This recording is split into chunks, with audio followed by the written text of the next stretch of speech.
So hello students. तो आज की इस वीडियो में हम आपको बताएंगे वार्षिक परीक्षा 2019-20 कक्षा 9 यानी कि क्लास 9th सब्जेक्ट साइंस विषय विज्ञान का जो प्रश्न पत्र है 2019-20 यानी कि इससे पहले साल का उसके बारे में।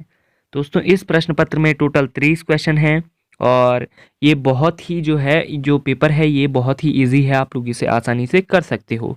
तो चलिए वीडियो को शुरू करते हैं। तो पहले जो है हमारे पास कुछ बहुविकल्पीय प्रश्न हैं, एमसीक्यूज जिन्हें हम कह सकते हैं। तो पहला प्रश्न है, निम्न में से तत्व हैं, तो कौन से तत्व हैं आपको उससे ढूंढना है। पहला पीतल, दूसरा सोना, तीसरा वायु, चौथा संगमरमर। तो कौन से तत्व हैं इसमें? तो मुझे तो तत्व देखने में एक ही लग रहा है अभी, वो है हमारे पास सोना। ठीक है ना? ओके। तो मनुष्य का वैज्ञानिक नाम क्या है? होमोसेपियंस होता है। ये भी बड़ा इजी क्वेश्चन है। फिर संवेग का एसआई मात्रक, संवेग यानी कि P इज इक्वल टू होता है क्या? M into V, mass into क्या? वेलोसिटी, वेग। तो मास का किलोग्राम होता है और वेग का क्या होता है? मीटर पर सेकंड। तो किलोग्राम मीटर पर सेकंड पहला वाला इसका आंसर होगा। कौन सी धातु कमरे के ताप पर द्रवस्था में पाई जाती है? दोस्तों, सारे क्वेश्चंस मैं आपको पढ़कर नहीं सुना सकता, इसलिए वीडियो लंबी हो जाएगी। आप लोग इस वीडियो का एक स्क्रीनशॉट ले लीजिए। तो ऊपर के क्वेश्चंस हम डिस्कस कर चुके हैं। चौथे पर आते हैं, धातु द्रव अवस्था में पाई जाती है कमरे के ताप पर, वो होती है मरकरी। परमाणु किन मूल कणों से बना होता है? इलेक्ट्रॉन, प्रोटॉन और न्यूट्रॉन। एक कोशिकीय जंतुओं के दो उदाहरण दीजिए। Paramecium, amoeba, paramecium. प्राणी जगत का सबसे बड़ा संघ आर्थ्रोपोडा संघ। जी का पृथ्वी पर मान स्मॉल जी का, ठीक है, 9.8 मीटर पर सेकंड स्क्वायर। अवोगाद्रो स्थिरांक का मान 300 केल्विन तापमान को सेल्सियस तापमान में परिवर्तित करें। ये भी बड़ा आसान क्वेश्चन है, ये तो आता ही आता है, केल्विन से सेल्सियस या फिर सेल्सियस से केल्विन में। फिर जाइलम और फ्लोएम के कार्य क्या होते हैं? वस्तु का द्रव्यमान 10 किलोग्राम है, पृथ्वी पर इसका भार कितना होगा?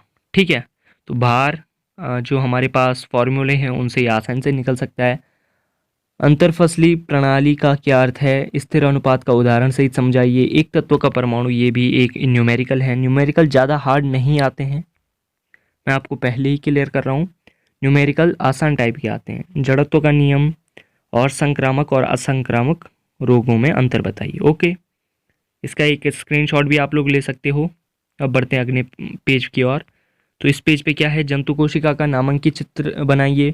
मैं आपको एक बात पहले क्लियर कर दूं, जंतु कोशिका और पादप कोशिका, इन दोनों का नामांकित चित्र आपको बनाना आना चाहिए।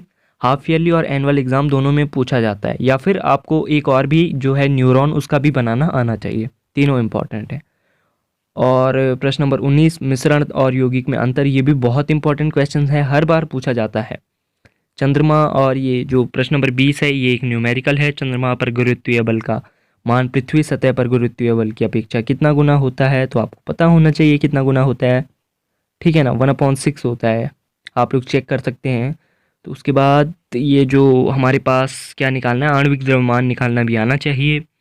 नहीं आता तो आप हमें कमेंट कर दीजिएगा, हम आपको बता देंगे। रदरफोर्ड के नाभिकीय सिद्धांत की कमियां लिखिए, वो भी पता होनी चाहिए। रदरफोर्ड और बाकी एक दो साइंटिस्ट जो और थे हमारे पास, बोर वगैरह, उनकी भी आपको पता होनी चाहिए। अच्छा, ऊर्जा से क्या तात्पर्य है? इसका मात्रक व प्रकार बताइए। न्यूटन का गुरुत्वाकर्षण का नियम तथा सूत्र लिखिए। इस पर बच्चे बहुत कंफ्यूज होते हैं। दोस्तों, न्यूटन या गुरुत्वाकर्षण का जो नियम है वो क्या है? तो कई सारे बच्चे इसमें कंफ्यूज होते हैं। तो कंफ्यूज होने की बात नहीं है, हमने एक एफ प्रोपोर्शनल एम एफ, हाँ वो वाला जो सूत्र पढ़ा था, एफ प्रोपोर्शनल m1m2/d²। तो वही जो है गुरुत्वाकर्षण का क्या है, नियम है। तो उसके बाद रंध्र की बनावट का सचित्र वर्णन कीजिए, ये भी बनाना आना चाहिए। न्यूटन का गुरुत्वाकर्षण का नियम आपकी बुक में दिया है, आप वहाँ से पढ़ सकते हैं। फिर कार्बन, इस तत्वों के प्रतीक लिखने आपको आने चाहिए। आप चाहें तो आप लोग 10th क्लास की जो पीरियडिक टेबल होती है, 10th क्लास की जो साइंस है, उसमें एक चैप्टर है तत्वों का आवर्त वर्गीकरण, चैप्टर 5, तो वहाँ से पीरियडिक टेबल से ये आसानी से याद कर सकते हैं। उसके बाद प्रश्न नंबर 27, जंतु कोशिका तथा पादप कोशिका में अंतर और समांगी विसमांगी मिश्रण में अंतर, ये बहुत इंपॉर्टेंट क्वेश्चन हैं दोनों। अच्छा, स्टोरेज भी अभी कम है तो हमें वीडियो जल्दी से फिनिश करनी होगी। उसके बाद गतिज ऊर्जा 28 में क्या कह रहा है? 28 में हमारे पास एक न्यूमेरिकल है, आप लोग इसे हल कर दीजिएगा। अथवा आर्किमिडीज का सिद्धांत भी बहुत इंपॉर्टेंट है, क्या होता है वो भी आपको आने चाहिए। और 29 और 30 इसी के नीचे हैं। तो मुझे उम्मीद है आप लोगों को वीडियो पसंद आई हो। अगर वीडियो पसंद आई हो तो वीडियो को लाइक कर दीजिए, शेयर कर दीजिए, कमेंट कर दीजिए और चैनल को सब्सक्राइब करना मत भूलिएगा।